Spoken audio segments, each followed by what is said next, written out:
Well, it's so wet here. There's even a glid there, and I think I may have just driven over glid. It might be worth a photograph on the way back. But yeah, might go through there and have a look for the glid pool. See how we go. I reckon this would be all the same as it was before. It's just very wet and very damp, as you can see. Lots of Peltalifolio hookery eyes, and wow, can you hear that? Oh, it's just, I thought it was the sound of water, but it's actually I think it is the rustle of leaves in the trees.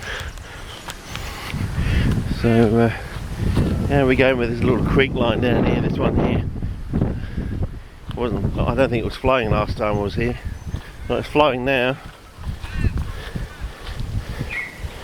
Oh well, so we follow it down again like we did before here. It's flowing quite steadily. I think we better cross over, otherwise we might get stuck.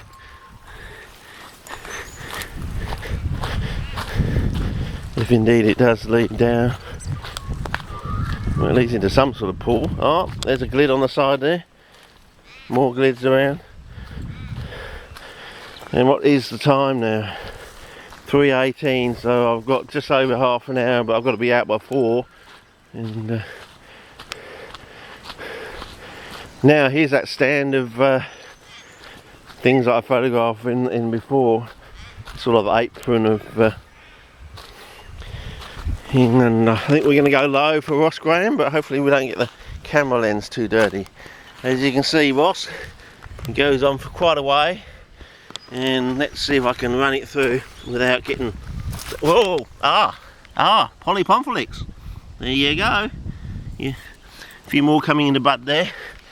Well, there you go. Our first Polypomphylix. So I hope you saw that. And if we go down here, it's a bit slippery. Oh, some more Polypomphylix. This is Polypomphylix tenella. They're very small compared to the WA things. The WA things are enormous in Canton Swamp. So, and then we had that one that was like, you know, 3/4 of the size of the normal one there. But it had white flowers and it had a different notching to it. But you could still tell it was related to the pink one. But the whole stand grew at about 1/4 the 3/4 of the height. In other words, it was 1/4 shorter than, that's what I'm trying to say. So it was 3/4 of the height, or 1/4 shorter in height. So you had this stand of white flowers with different notching, sitting about 1/4 down from a whole stand of the normal size one. And you could, you know, it was obvious that they were related, but it was also obvious that it was either a subspecies or a separate species. Now, I haven't seen any photographs of that one on the internet at all. You know, nothing that was, you know, screams out to me, oh, there it is, you know. So, you know, it's still, I assume it's still out there, but of course, Canton Swamp was reputedly, well, degraded, or, you know, they got ripped into it with the bulldozers about 98, I think, because when my dad went back there on a holiday, he took some photographs, and he said on the other side of the paddock there were some bulldozers there ready to get going. So I'm assuming that Canton Swamp, or at least the area I went to, is extant now, and non-existent. But anyway, I'll just stub my toe. Maybe it's just not my Wellington boots, I'm just clumsy. But do you think we should go down on the flats there for you and see, and kill ourselves? Well, that's a nice one, but it's a bit unwieldy, that one. There's other glids around. They're more sitting on the ground like the, see this foliosa hookery eye thing? Look how short it is. I mean, it's just like camera lens, wide angle camera lens height. You know, so what's that? You know, so that's slightly... Yeah, hang on, let's go back and do it properly. Here's my clock. Alright, which is about the size of my hand.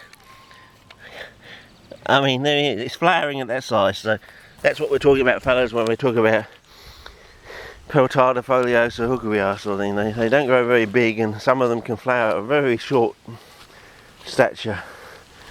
But here we go, back to this pool.